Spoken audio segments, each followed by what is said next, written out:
Sorry about that. My alarm went off. My alarm went off. So the camera cut obviously when you watch part two. So this is part three. My alarm went off. I set my alarm for 4 o'clock, and I woke up an hour earlier, and my alarm went off since my phone cut off.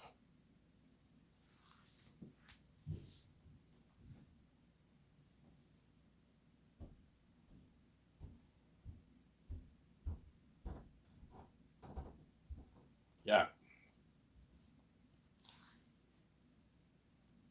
obviously you're looking at under the budget. I'm putting because Peter Jackson will guaranteed ask me or Mel Gibson, Ivan, how much money are you putting towards your movie? They're like, okay, Mel or Peter, I'm gonna put $30 million towards set building. $30 million. I'm like, yes, holy shit, that's how much money I we put towards visual effects for Lord of the Rings, Ivan. Peter might tell me that. I'm saying, I'm saying, yeah. So, Ivan, how much money are you putting towards the costumes, armor, weapons, and machines for the mask? I don't know, $37 million. $37 million. Holy shit, that's like an unlimited budget. How much money are you putting towards the extras, paying the actors? Yeah, I don't know, $35 million. $35 million. Ivan, with that money, we can hire like 6,000 extras and pay them a rich like $180 salary. Yeah, you know what I'm saying. Yeah. How much money are you putting towards visual effects, Ivan? The special effects, the most important thing in the movie, obviously, right? I don't know. I'm gonna put a good $410 million to $450 million. $410 to $450 million. Holy shit! I mean, that's a lot of money. With that kind of money, we can what?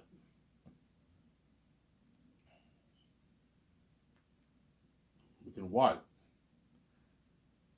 You know what I'm saying? We have unlimited resources for the world building, for the action sequences, the battle and the war, and the horror of the demon wolves and bats. Yeah. Ivan, every time them are going to be demons, man. Look at something scary. Yeah, it looks something scary. You know what I'm saying? Yeah. It looks something scary, obviously.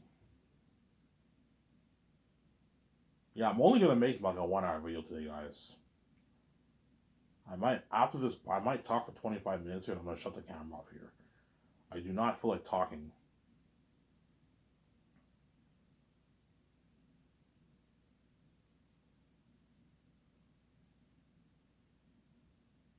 I do not feel like talking for another, I don't know, 30 minutes after this part.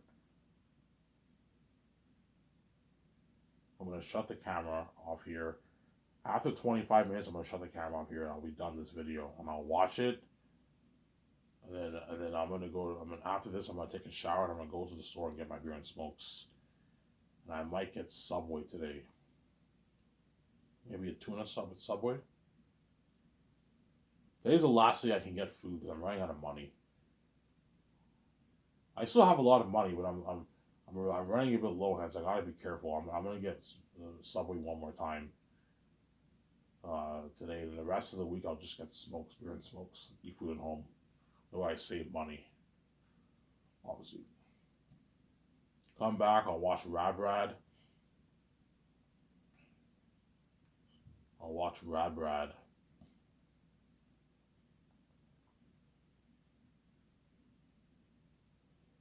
And then I'll watch John Campia.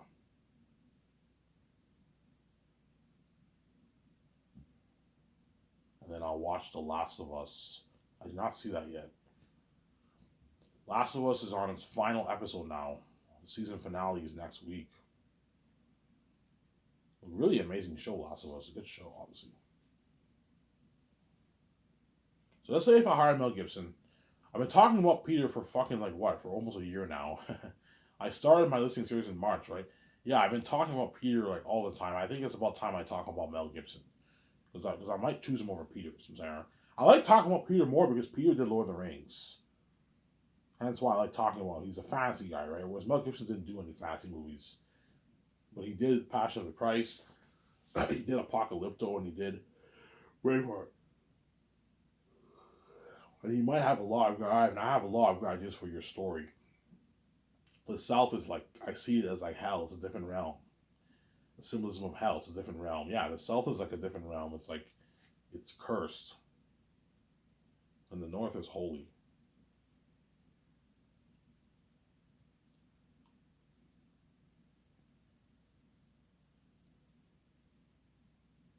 And the North is holy, obviously. And the North is holy. The South is cursed, and the North is holy. The North is holy, obviously, and the South is cursed. And that's why Mel Gibson is going to have a lot of gratitude for my movie, obviously. So he signs that contract. Peter Jackson gets the bad news that Mel Gibson was chosen over him, obviously. He's all pissed off, like, fuck. And I'll hire Barry Osborne to be my assistant producer, and Guillermo del Toro to be the assistant director. And I'll ask Mel who's the best partner to help him with his notes and be an assistant producer for the movie. And he'll know some names, obviously. And he signs that contract, and you take him out to dinner, and he parties with your condo. And he will be my co-writer, director, and executive producer for my movie. He'll be the boss. Give him full power. Because Mel Gibson's very big, he'll want full power. Ivan, you better I'll give you full power. But I'm not giving you full power in everything. I have some say in what? For the console arts, I have some say. I'm not going to give you full power for the console arts because what? I'm scared he might want Eric as a werewolf-looking wolf. No, I want him to have human features. Like that picture I showed you, that Pennywise and Clown picture, that picture I showed you, my video I made a month and a half ago. Show them those pictures. That way, he knows. So he's an animal, but he has a bit of human features. He stands on 2 feet. He has big clawed hands, but like he has big pointy ears. He has big sharp teeth, large teeth, creepy like I don't know black white eyes. In the book, Aratat's eyes are like reddish and like yellowish. In the movie, you can have his eyes black and white, like that picture I showed you. You make a few changes, obviously. He has big pointy ears, big sharp teeth. He looks like an animal, but he has hair, like human style hair, and so you can do something like that to make it more interesting. But he's not human. He's an animal, obviously, but he has a little bit of human features. Like the orcs in Lord of the Rings have human features too, right? Yeah, he has a bit of human features, obviously. You have him looking like a werewolf, the movie won't be as good, man. It won't be that good. You need to have him be the devil himself. I know what I'm doing.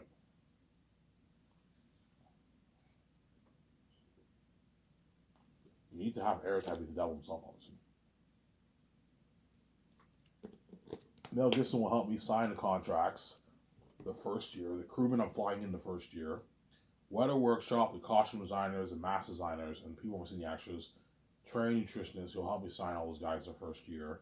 Second year, he'll help me sign all the stars. The second year. Obviously. He'll help me sign all the stars the second year.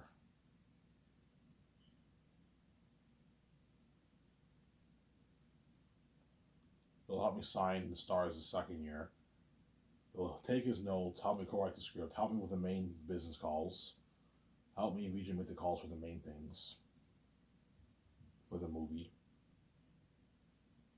The main things for the movie, obviously.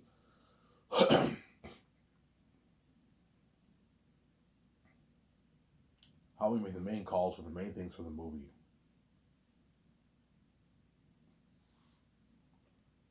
Mel Gibson. So, hotel party.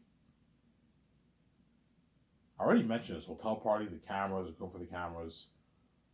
CGI technology, software for the visual effects team. Costumes, armor, weapons, machines for the masks. Food, kitchen equipment. And the hotel party. The red carpet event and the 2-day hotel party at the Virgin Rock Hotel. I'll make the calls for that. And the rest of my team will handle the set building, obviously. Once the concept arts are now done, they can now start making calls and buying all the stuff for the sets. The trees, or the fake dirt, the fake trees, the tools, machinery, tool equipment for the people to build the sets. Yeah, you gotta rent all that. The equipment tools for building the sets, you have to rent that, obviously. Call a company in Switzerland and rent all the tools, the equipment tool, machinery tools, like the bulldozers, all that stuff. Whereas the stuff like the wood, the trees, and stuff, you gotta buy all that. And once filming's over with, you have to tear all the sets down. You have to tear all the sets down. Yeah, that's how it works in Hollywood. When they spend a lot of money on set building, but once the filming is over, they tear all the sets down. They tear it all down. They have this like bulldozer and they tear all the sets down. Yeah. You know, say, oh, all that money and now you have to tear it all down. Yeah, it's a lot of work, obviously. Yeah, Mel helped me calls for the main things. And he has to take his notes. He has to help me with the concert arts every afternoon. He's gonna help me go land scouting. We're gonna scout land in Switzerland, obviously. And what? He's also gonna help me go over the script. Once the first draft is done, we have to go over the script every afternoon. In the morning, he'll be helping my 17 Muslim business calls. And I'll be with VJ in the condo practicing my lines once the script is finished. In the afternoon, we what? We go over the script all afternoon for 3.5 hours. For 2 more drafts. Potential rewrites for some scenes, obviously. The chances are I'll do very minor rewrites because The Ants is a masterpiece. It's an amazing story.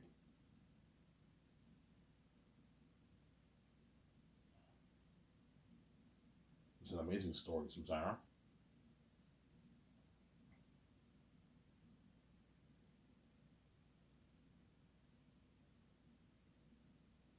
It's an amazing story, Amos.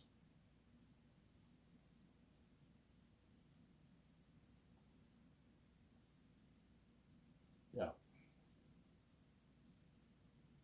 So second year when I fly in the stars, I'm gonna tell Mel Gibson, make sure like you can pay the actors whatever you feel they're worth, but don't be cheap. Like don't pay Yvonne Georgia any less than $3.4 million. Don't pay him 2 or 1.5. No, he'll be pissed off. Pay him 3.4 million plus to keep him happy. That way he walks away with at least a nice 1.8 million check in his bank after taxes. Samsara. Okay, Ivan, I'll pay him 3.5. Hey Mel, pay him 3.5 if you want. And if Vaughn Georgia gets angry, I'm like, Vaughn, you're never gonna make this in Hollywood. You don't like this, go back and work in Hollywood and make your 500K. It's a deal, Ivan. Yeah, I gave you a good deal. I'm giving you royalty points, like $5.5 million. So you signed a good deal, obviously. But because he saw my videos, he wants 4 million because he's 4 million. He wants more money in his bank because he's greedy. Obviously, they're greedy people. And if VJ can sign John Boyega to his like 8, John Boyega to his 8.5, 8.9 million deal. VJ's like, Ivan, I'm not gonna pay him 8.9. Okay, how much do you want to pay him? John, I want to pay him 8.5, 8.4. Okay, fine. Pay John Boyega $8.4 million. John might be a bit pissed off because he wants a bit more money. He wants 8.9. I'm like, John, if you're angry, you're more than welcome to work in Hollywood and make your $1 million in Hollywood and be a dirty slave in Hollywood on my offer. It's a deal, man. Yeah, I gave you a good deal. It's a deal, man. You know what I'm saying? His British London accent. It's a deal, man. So yeah. Bad impression, though. Yeah. Because John Boyega is from London. He's not American. He's from London. He has that London accent, that London English accent. You know what I'm saying? I enjoy working with Emma Watson. You know what I'm saying? Yeah.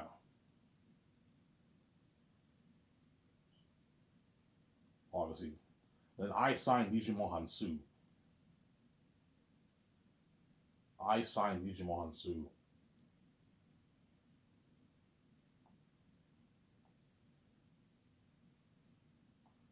I signed Lee Mohan Soo to his deal too, obviously. I signed Lee Mohan Soo to his deal. Lee Mohan Soo, I'll pay him $10.9 million because he's a very, very major character.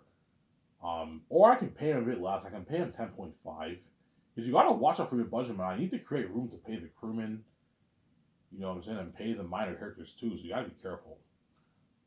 10.9 might be a bit too much for him. I pay him maybe 10.4, 10.5. Digimon Sue. $10.5 million base deal. 10.9 is a bit too much. Pay him 10.5. 400 grand, that's enough for you to pay another guy a minor character more money, obviously. You gotta watch for your budget. Pay him 10.5. 10.3, 10.4, 10.5 around there, I'll pay him. $10.9 is a bit too much. And I'll give him like $6.3 million in points. He signed like a $17 million deal. It's a good deal for him. Obviously.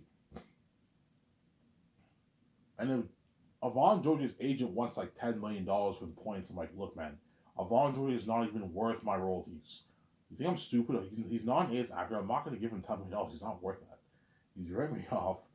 I'm not going any higher than $5.5 million. It's a deal. Yeah, I gave you a good deal. You're never going to make this in Hollywood. Obviously. If John Boyega's agent wants like $12 million, I'm not paying him $12 million in points. He's not worth that. $5.5 million is good enough. I'm not paying him more. It's a deal of mine. Yeah, I gave you a good deal. If DJ Monsoon wants like $50 million, I'm not paying him that. Yes, he's an ace actor, but he's not that big. He's only worth like, I don't know, $13-14 million. He's not that big of an actor. Because he's a major character in the movie, I'll pay him like a 7.5.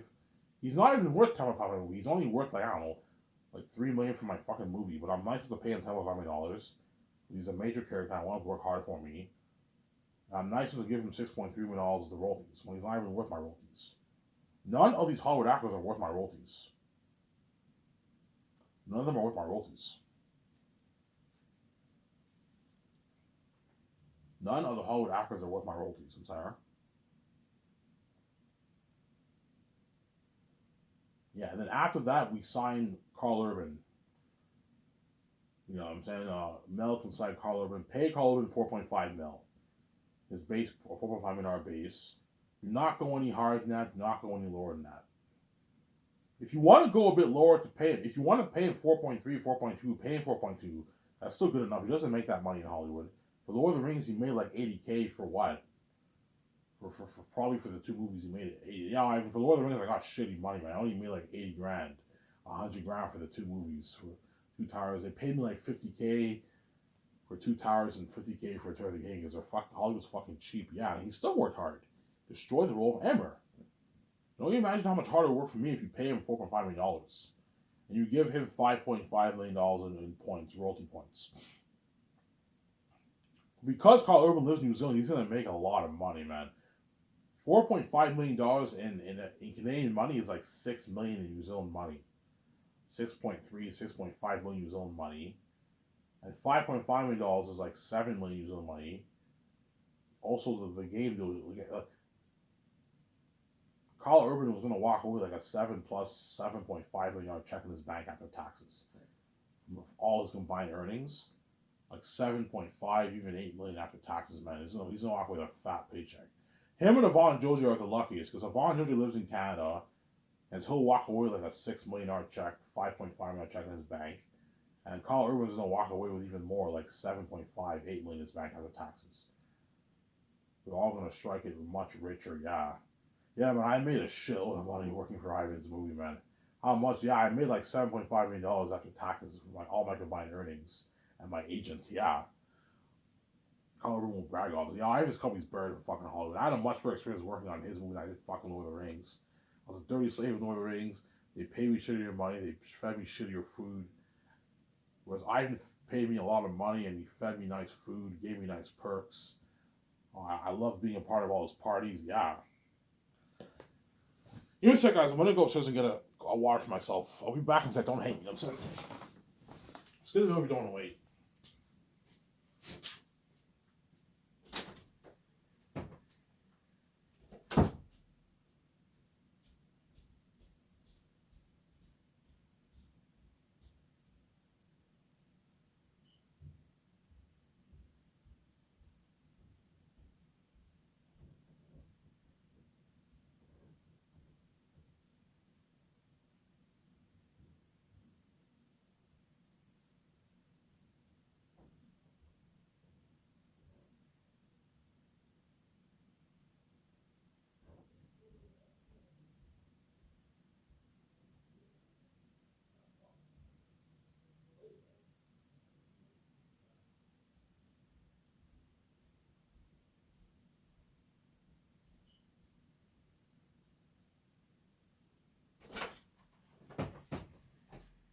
Alrighty, sorry about that. I'm back.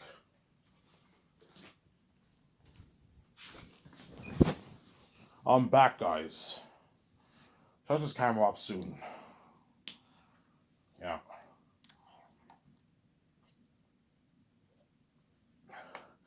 Mel Gibson might tell me, Ivan, like, pay him 4.2.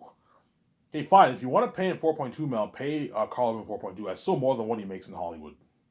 Because Carl Urban is not an ace actor. He's a rising star hybrid B-list actor.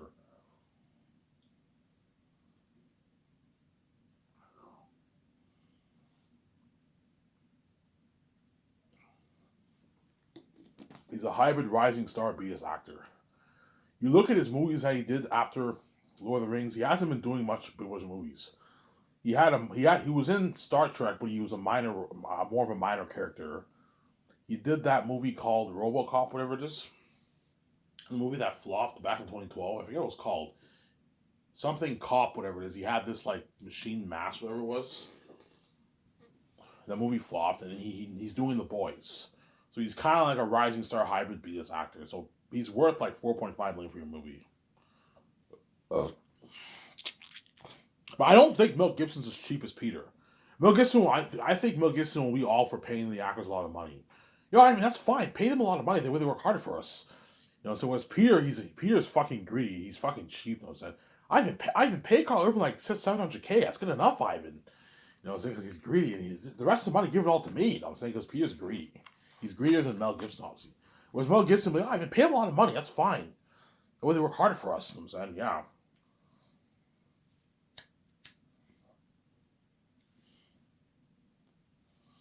But he might also tell me, Ivan, you got to watch out for your budget, man. You got to watch out how much you're paying all these actors.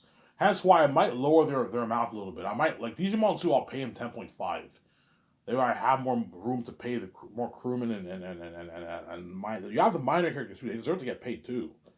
We have $300,000, $250,000, $400,000 deal.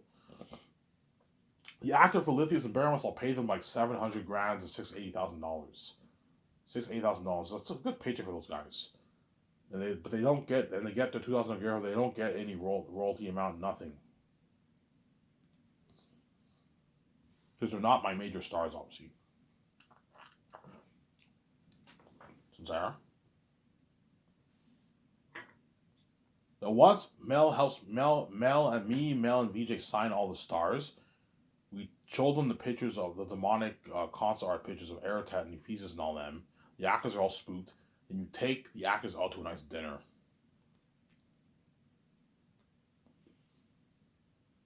To a nice dinner at Boston Pizza.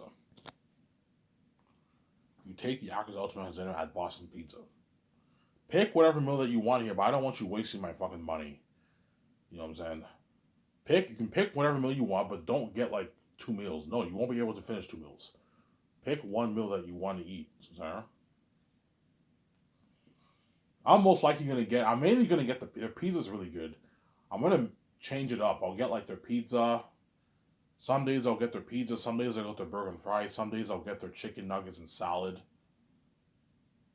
Some days I might get onion rings with salad or something like that. Onion rings with salad, ribs. You know what I'm saying? I'll change it up a little bit. But I'm mainly gonna get their pizza and burger and fries. But I'm gonna have to mix it up though. So to stay healthy, one day I eat burger and fries, the next day I eat burger with a salad, with a vegetarian salad, and vinaigrette sauce. So what you balance your diet obviously. You can't be eating junk food every day. It's not good for you. Sarah.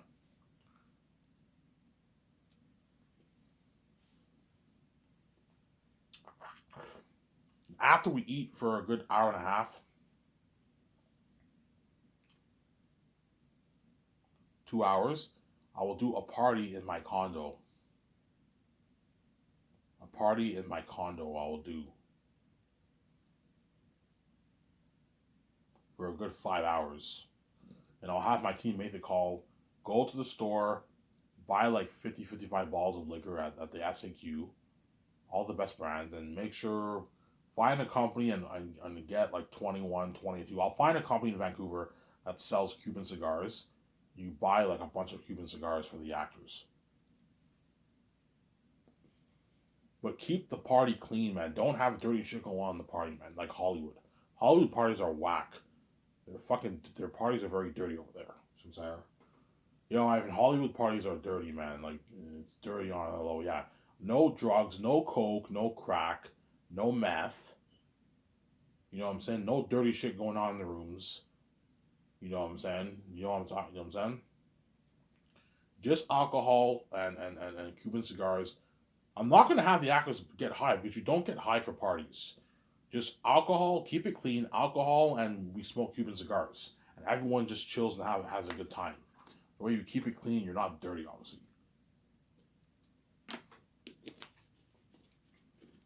Obviously,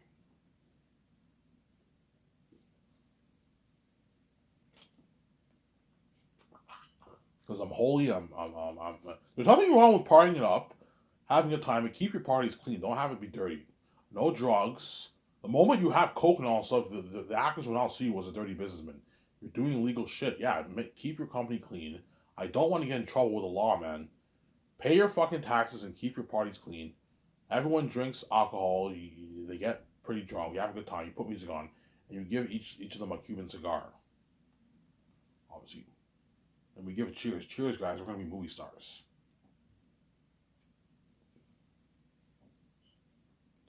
We're gonna be movie stars. I'm saying, are you ready to go through a journey with me, Mel? And get a little Toro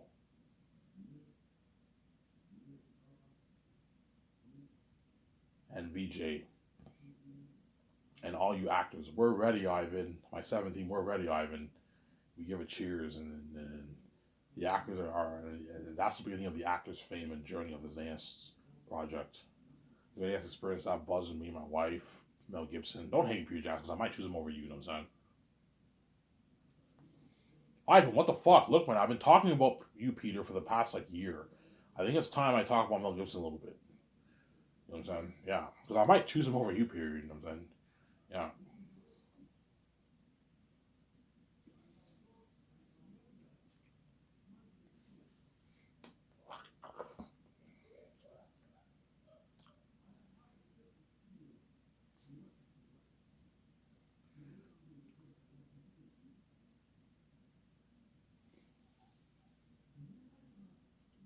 See what I'm saying?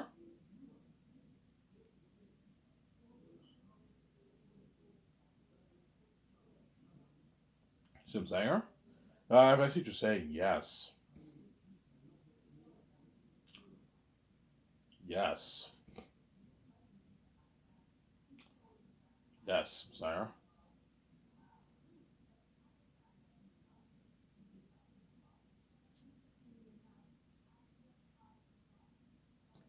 Obviously. You can talk for a couple more minutes and I'll shut this camera off here. I'll make a good like hour and like, I don't know, hour and like 5, 6, 7, 8 minute video. That's good enough. I don't feel like making a full video today, guys. I'm a little tired. And I'll watch this after.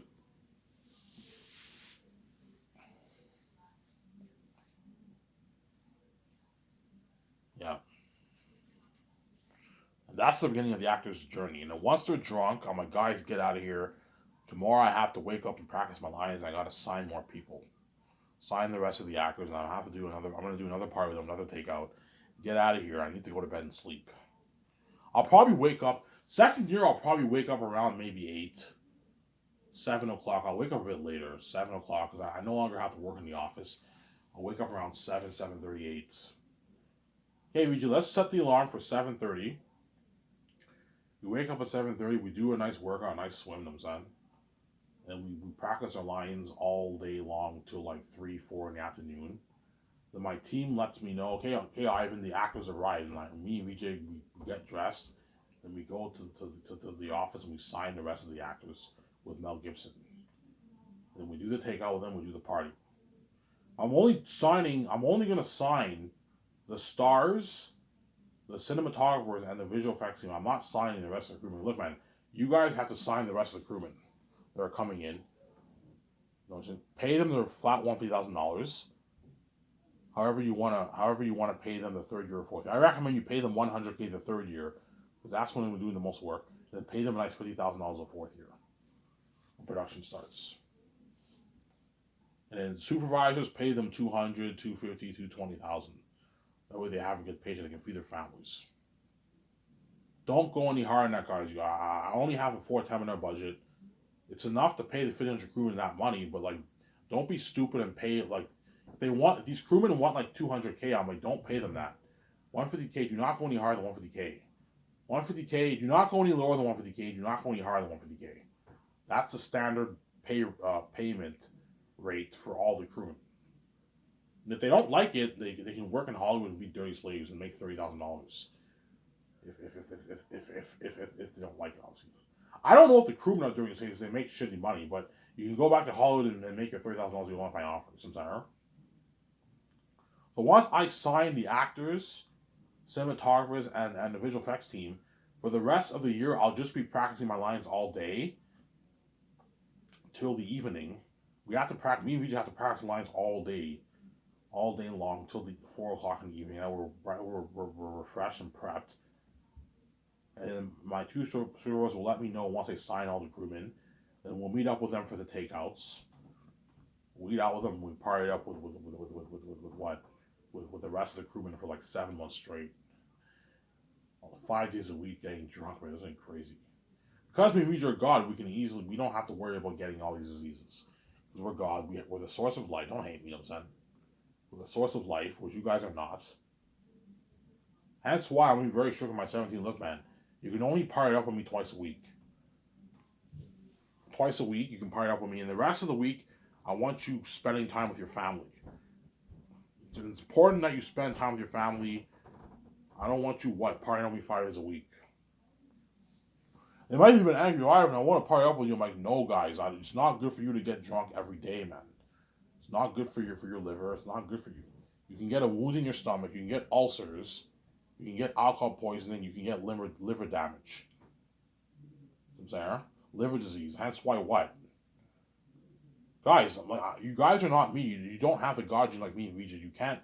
Your body can't handle this kind of stuff. Whereas me, I'm the source of life. I don't have to worry about any of that stuff. I've been smoking every day since 2018. I've been smoking pretty much every day, and I've been drinking beer every day since like 2020, mid 2020. I've been drinking beer every day.